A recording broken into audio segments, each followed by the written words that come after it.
There's always something more to learn about the secrets of classic WoW. Hidden objects, forgotten quests, or a part of the map you've never quite given your attention to before. All these things and more are worthy of exploration and discussion even 20 plus years after they were first created. Elwynn Forest is a starting zone that's been visited by millions of young adventurers, the picturesque homefront of the Kingdom of Stormwind we all know and love. But despite all the nostalgia, all the polish of these early human zones, there is still an unfinished story that many players have completely overlooked.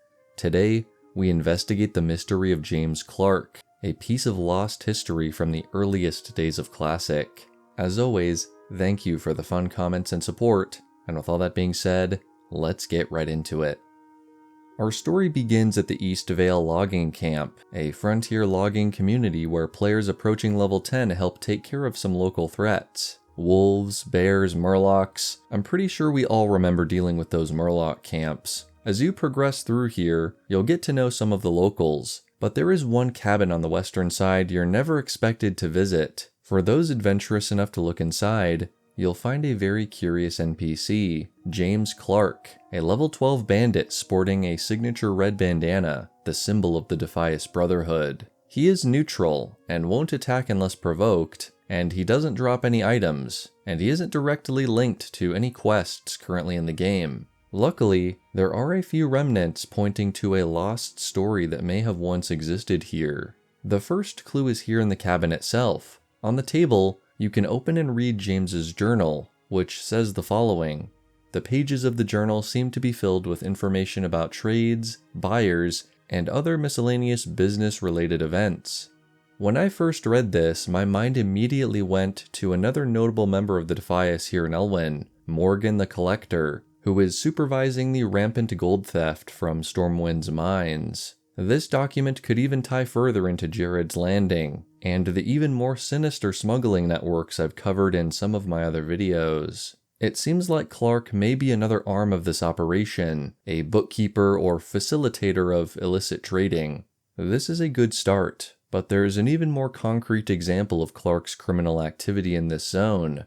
Not far from East Vale, in the northwest corner of the Stone Cairn Lake Valley, you can find a ruined cabin, where a stolen chest sits in one corner. The chest is locked, and requires an item simply listed as James's key. The problem, of course, is that the key is nowhere to be found. It doesn't drop when Clark is defeated or pickpocketed, and the chest can't be opened with a skeleton key, lockpicking, or a C4ium bomb. To find our next lead, we'll have to check the game files. James's key is still there, and contains a curious bit of flavor text.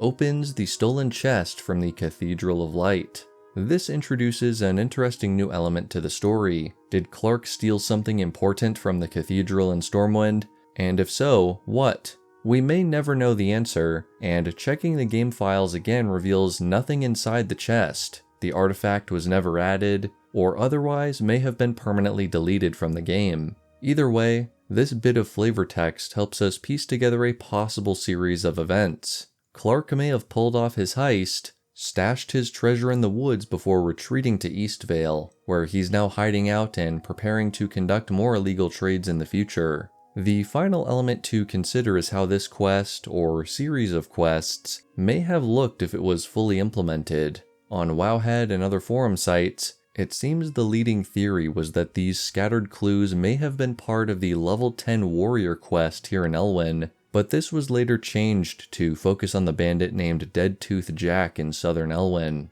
With the Cathedral of Light being a focus of this story, I think this could have fit well into a forgotten priest or paladin questline. Speaking of which, paladin players already venture out to Stonecairn Lake at level 10, helping a fallen dwarf who was investigating a Defias presence in the region. Yet another way for James Clark to fit into the story. Perhaps he is a leading figure in the expedition to take over Heroes Vigil and establish it as a base of Defias operations, something already made clear by the Defias script recovered during the Paladin quest. Lots of theories, but also a lot of unknowns. The only other detail to mention today is Timothy Clark, an aspiring guard up in Menethil Harbor who could be a relative, but we can't say for sure. However he was supposed to fit into the Elwynn storyline, James Clark is certainly an anomaly in an otherwise very well-developed, structured starting zone. It seems this NPC, and the objects related to him, got left behind in the development shuffle, and now they remain in Classic WoW as an intriguing reminder of what could have been. Thank you all so much for watching. If you have any other details to add to this unfinished tale, please let us all know down in the comments. A special thank you to my channel members who provide bonus support for these videos, and until next time, may the Force be with you.